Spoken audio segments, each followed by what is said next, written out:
Hey there, welcome to CandTCollectibles MC. Hope you are doing well. Today we're going to take a look at the third baseman for the long term. So this is the exercise I do at the end of every season, just see who's on a Hall of Fame track, who isn't, and helps me add or cull my collection. Seems like it's more additions these days because I suck at downsizing, but it is what it is here. So let's get her started here. We are looking at 18th third baseman in the Hall of Fame. Most recent addition last year was Scott Rowland, highest Fangraphs WAR 106.6, greatest third baseman of all time, Mike Schmidt. Most hits 3319, Paul Molitor. Most home runs, Mr. Schmidt.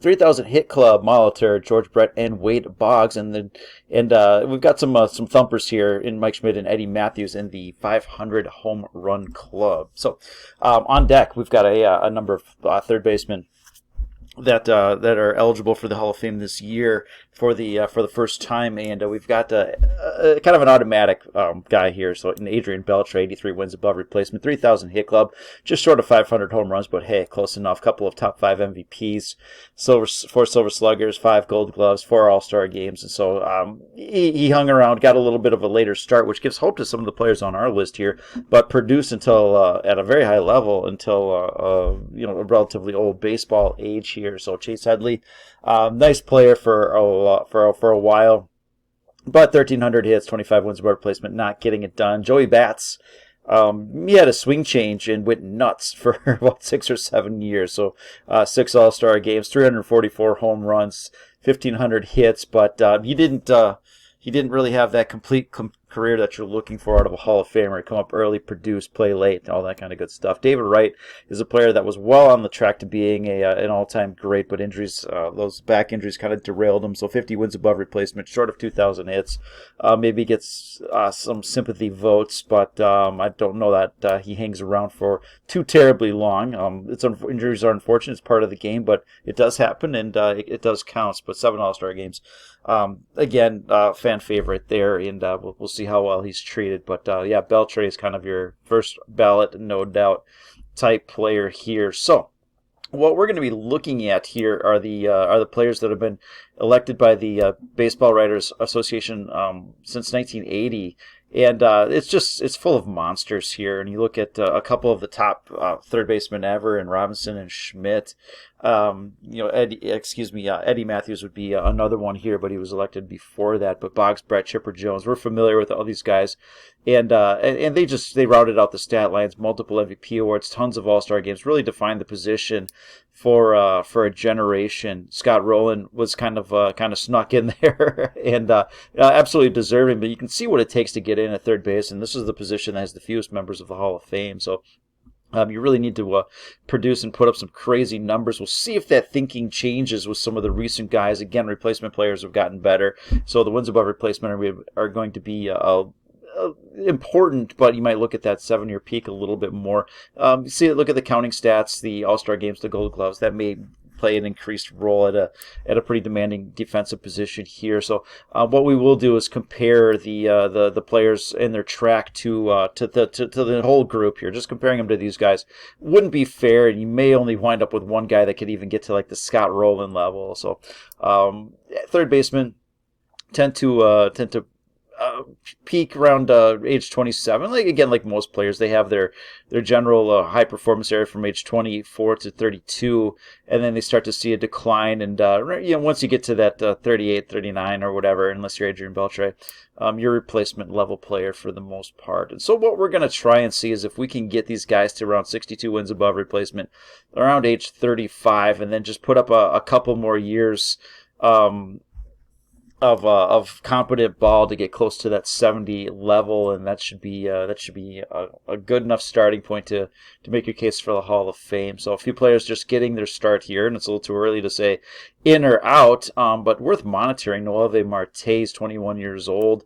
Looked really good in his limited time with the Reds, and could be a fixture there for a while if he's able to stay healthy. So not many players are coming up at age 21 in the third base area here. So just 1.71 wins above replacement on average here. And so if he can be that 4 or 5 win player and then start to peak and put up a couple 6, 7, maybe an 8-win season or something like that, the track is favorable for him as well as Royce Lewis, age 23. He's got some injuries, and so he's going to have to stay healthy, which may be a bit of a challenge. Isaac Paredes has been up for a couple of years, and he's produced pretty well. He's been 3-win player in each of his 3+ win player each of his years. So he'll need to step that up and start putting up some 4 and 5, and again exceed that number a little bit here. But again, the track is reasonable for him. Jordan Groshans just came up. We'll see what he can do with his time here. Brett Baty, kind of the same thing here. So you got to come up early. They've got that part satisfied, and then you have to start to produce. Let's see what they can do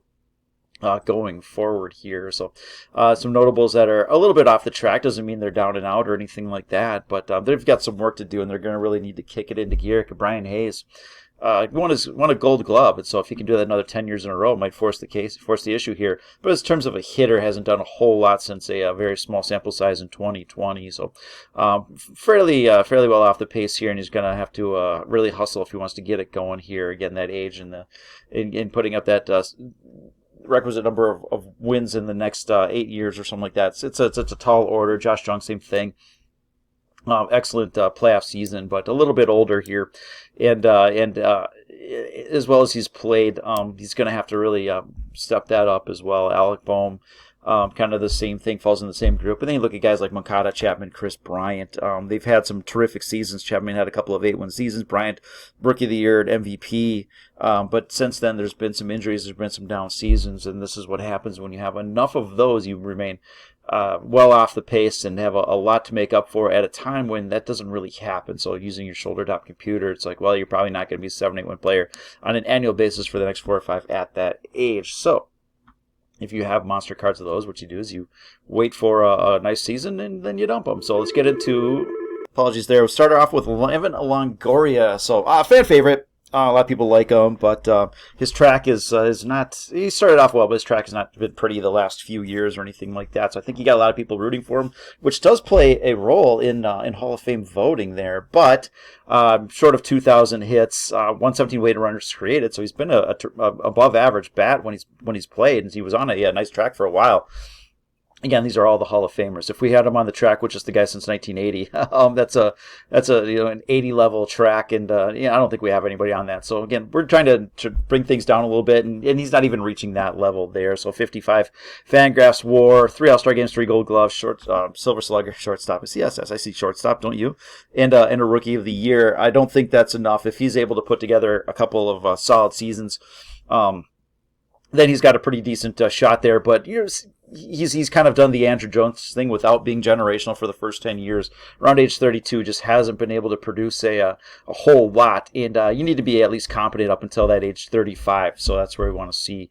Get to that 35 and then coast. And he started coasting at 32, which it's not going to help his case at all there. So we'll see how it goes. If he's really, really beloved, then something could happen there. But by the numbers, not a long-term Hall of Famer there. So Austin Riley, age 26, came up a little bit late, but he's been terrific since he's been up there. There's no question about that. So 15 Fangraphs WAR, 18 Baseball Reference WAR.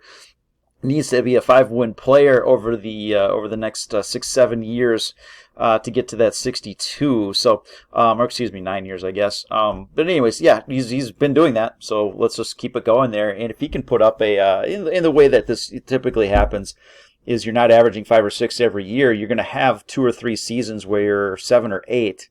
And then you have a bunch of 4 to 5 win seasons, 3, 4, 5, or something like that. So. A lot of 3-4 win seasons, rounded out with a couple of 7-8 win seasons, you're there. So 633 hits, 134 home runs, and a 126 weighted runs created, a couple All-Star games, a couple Silver Sluggers, done those each of the past 2 years. So he is terrific, and he's tracking pretty well. So if he can keep that going, again, accelerate as he enters his peak years here. And then we got something going on there. So I like him. Anyways, Raphael Diaz came up early, and he's been producing. Really terrific start here. And now he's just tracking the average Hall of Famer. That's not a bad thing at all. So 26 years old, 20 wins above replacement. So he's just entering his prime as well, and he's got a pretty nice start here. So 4.5 wins on an annual basis to get to that 62 by age 35, almost 1,000 hits, 123 weighted runs created. Pretty terrific bat here. Won a Silver Slugger this year, a couple of All-Star games. Defense is holding him back a little bit in the WAR department, so we'll see how that plays out over the long term. But he continues to track well and continues to be a nice longer term target again. Still relatively young and just entering his prime there. So really young, Gunnar Henderson. So typically I would have him in the players just to kind of look out for. But he seems a little bit more legit than that. So 22 years old with 5 wins over the past couple of years. Most of this coming this year. He won the Rookie of the Year and a Silver Slugger as a utility player. So just needs to average because of his youth and his production. You can see how well that benefits a player. He has averaged just over 4 wins on an annual basis to get to that 62 by 35. So 124 weighted runs created. So the bat is legit, the defense is legit, and those put those together, and that's a pretty good ball player that you got there. So tracking fairly well, and one that will be worth monitoring. And if he does this for another couple seasons, I think he'll be a very, very high level target for the non-speculators. So Alex Bregman, remember him? 29 years old, 35 Fangraphs WAR, 35 Baseball Reference WAR. He does Baseball Reference favors defense a little bit more, and he's a pretty good defender.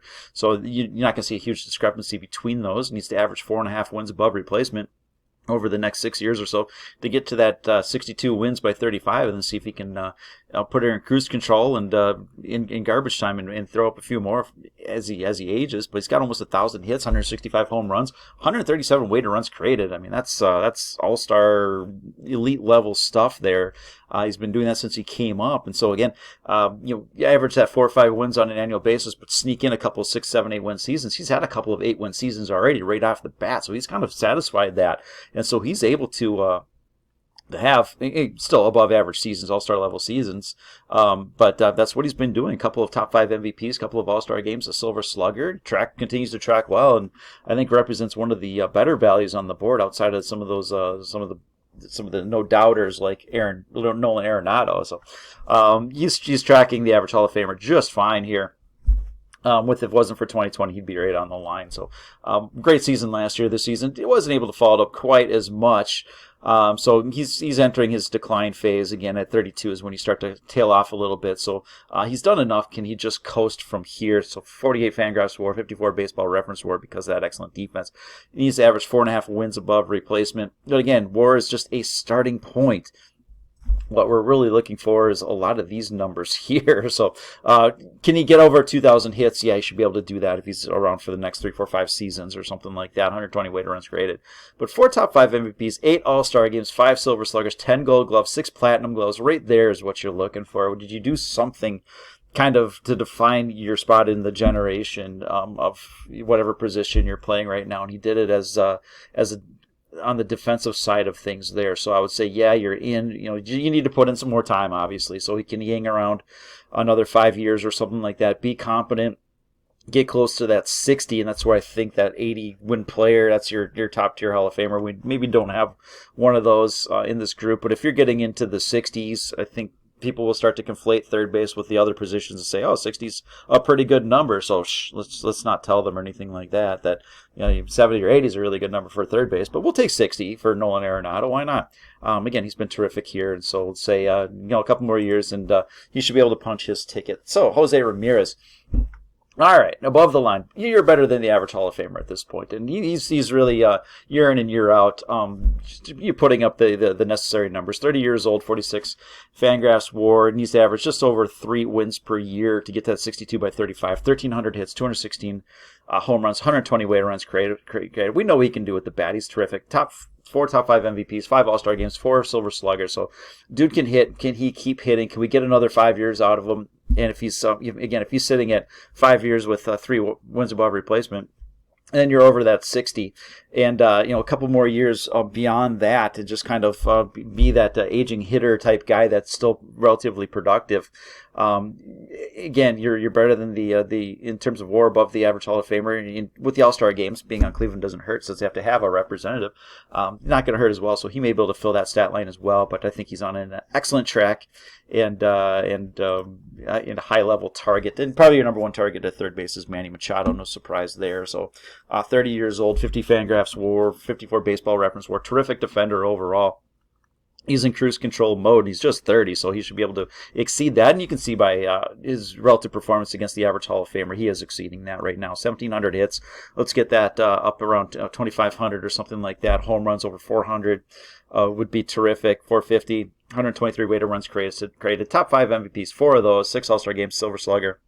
couple of Gold Gloves. Should be a lot more. Not his fault. There was a guy in his way there, so I think voters will remember that. And then a Platinum Glove. So very, very terrific player overall.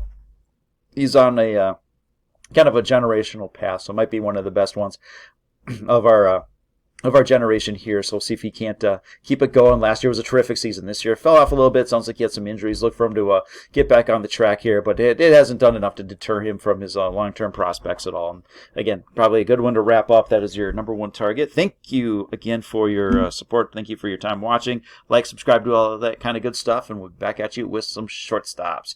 Take care. Bye now.